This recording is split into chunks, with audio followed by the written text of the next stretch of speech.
During recent years, a great many of my numerous friends have constantly urged me to tell various stories and experiences with which from time to time I may have either bored or amused them. I fear more frequently the former, although they have been kind enough to say that many of the incidents that I have stored in a somewhat retentive memory are worth recording. My home life in Norfolk was a truly happy one. 5 brothers, the best of friends, having the same tastes in common, and 1 sister into whom we tried to instill manly games, an indulgent father and a devoted mother to whom we were even more than devoted. She died in February 1914, within a few weeks of completing her 90th year, in complete possession of all her faculties to the end. Within an hour of her death, she was discussing with me the possibility of the Irish controversy which was raging at the time over Ulster, producing civil war. We had an excellent cricket ground at our home, Middleton Towers, and used to have some delightful matches in those days. A great deal of what was called social cricket was played at the time, and we flattered ourselves that during our annual week in August, we produced talent of no mean order for the general amusement of the countryside.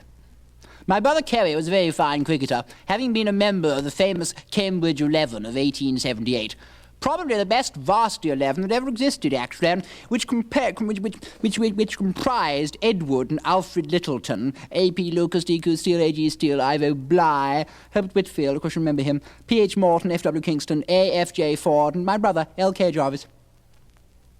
Some 4 years later, I first had the honour of being spoken to by His Majesty on the occasion of a cricket match played at Sandringham on the 17th and 18th of July, 1866.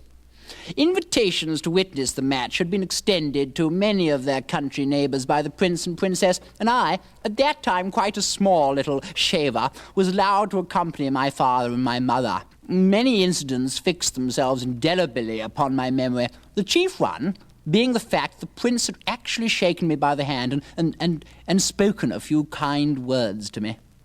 The Norfolk gentleman, this is a very amusing incident, the Norfolk gentleman had a very good fast bowler named Wright, and it was suggested to him on all sides that he might deal leniently with the Prince when he came into bat, for he had never taken up cricket to any extent and was therefore not an adept at the game, but everyone was anxious that he should make a few runs. Wright deliberately refused, and to everyone's annoyance, bowled him out first ball.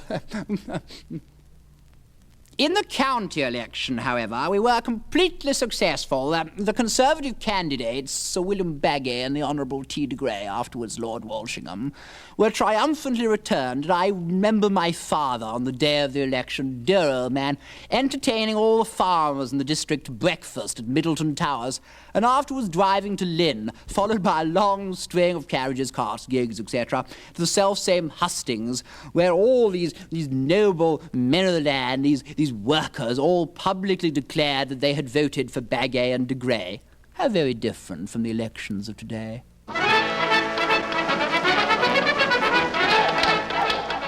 And then I met Cecil Rhodes. He was at times terribly misunderstood, but those of us who had the inestimable privilege of sharing his inmost thoughts knew how disinterested and entirely free from self were his great aspirations, and consequently were never tired of fighting his battle. I remember he used to say, "The Anglo-Saxon race, England and America, should rule the world." Rhodes was never tired of telling me how fortunate I was to have the opportunity of taking a practical part in the development of our great and glorious empire. One moonlight night during the Matabele War, of which I shall have a few more words to say later on, we were on the march, expecting to have a brush with the Matabele at daybreak, when he suddenly said out of the blue, "How glorious this is, Weston Jarvis, and what a lucky fellow you are to be here. Now look here, why are you here? Well, you are here because turnips in Norfolk didn't pay. Now, suppose turnips in Norfolk had paid, what would your life have been? Well, I suppose you would have been a quite ordinary kind of country gentleman and a fairly respectable member of Parliament. God, what a life! How much better to be here, out here, under the stars, working out great problems under canvas in a tent. Monday. February the 4th. Entrained at Alexandria, arrived Ramley 12 o'clock. Brisk action commenced at 1. Spider Jimmy Hooker and Harry Rutledge arrived on the battlefield back from leave in a cab and joined battle. Major Burnham, the noted scout, in his delightful book entitled Scouting on Two Continents, has told the story of the pursuit of the king when he fled from Bulawayo across the Shangani River, and has given us a thrilling account of the slaughter of those devoted men under the command of Alan Wilson, who, when surrounded by hordes of Matabele warriors and cut off from any hope of relief by the river coming down in flood and their last cartridge expended, were assegaied, that is, spurred to death to a man, singing God Save the Queen. Singing God Save the Queen. Surely their death on, let me see, the 3rd of December, 1893, will remain an epic of Rhodesia for all time. In Delhi, we had the state service on the polo ground on Sunday the 4th of January. More than 10,000 troops were drawn up in front of the polo pavilion, which was crowded with the Viceroy's guests, and from the steps of which the Bishop of Calcutta read the service. A quarter of a mile from the pavilion, and in the rear of the troops were drawn up the massed bands of the European regiments, numbering nearly 1,000 instruments, which even in the open air and at that distance sounded like an organ in the cathedral. The responses were intoned, and hymns and chants sung from 200 to 300 of the bandsmen, each of them having a megaphone, and every word being distinctly audible. Of course, the responses, etc., were all arranged by signal, but so well were the signals timed that although the conductor of the bands could not hear the bishop's voice, every response and Amen came in at exactly the right moment. I noticed that the hymn Onward Christian Soldiers, always such a favourite with Tommy Atkins, the ordinary soldier, had not been included in the service, and afterwards I asked Lord Curzon the reason. Ah, he said, I will give you the same answer which I gave to Kitchener when he suggested that hymn. You will remember that one verse begins with the words, crowns and thrones may perish, kingdoms rise and wane. Well, don't you see, kingdoms don't rise and wane, nor do crowns and thrones perish, at least not in India. On the eve of our departure from India, the Duke gave a farewell dinner on the quarterdeck to the Governor and Lady Northcote, General Sir Robert Lowe, General Sir James Wilcox, and various other officials, during which a very amusing episode occurred. We suddenly heard shouts of, catch him, stop him, etc., when onto the quarterdeck dashed a practically naked savage, gesticulating wildly and talking very fast in some unknown Woggish tongue.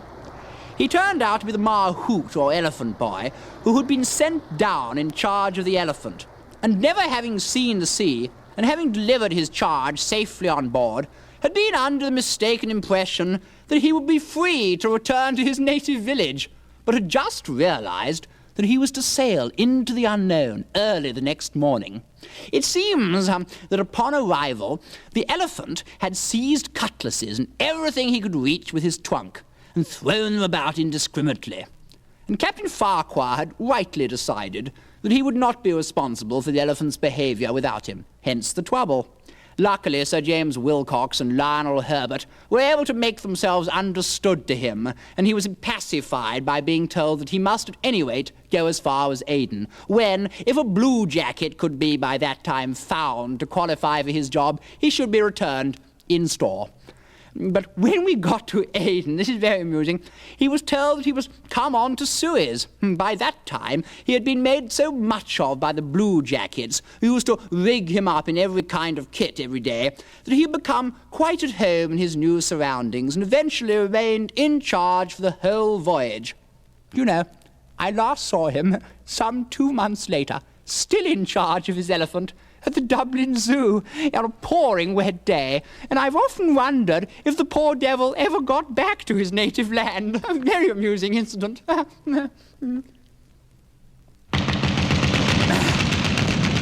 Wednesday. German aeroplanes sighted over our lines. Thursday. German aeroplane dropped small bomb. Shape of lady's hand mower filled full of iron filings. Friday. German aeroplane shot down. Pilot and navigator hand upped. We found on the pilot various papers of an official nature and some photographs of scantily dressed females. It just goes to show you what so-and-sos these Germans are, to come over our line in wartime in such an aeroplane, dropping a bomb shape of lady's hand mower filled full of iron filings. But what is worse, with such dubious photographs. Cecil Rhodes and Lord Milner have constantly inspired me throughout my humble life. I therefore learned and keep in constant remembrance 3 great lessons from those 2 great men. 1. I am an Englishman and have consequently drawn the greatest prize in the lottery of life. 2. Difficulties are only created that they may be surmounted. And 3, and note this, everyone can help. The march of what is called democracy is no doubt a terrible handicap, but I have learned throughout my life that no situation has ever been created without the right man being forthcoming to fill it.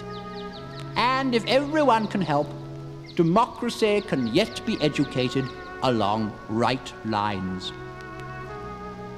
When the time comes for me to give up my daily task and join the great almighty scorer up above, I shall be content if I thought it would be said of me, he was a humble old devil, but you know, he did his best to help.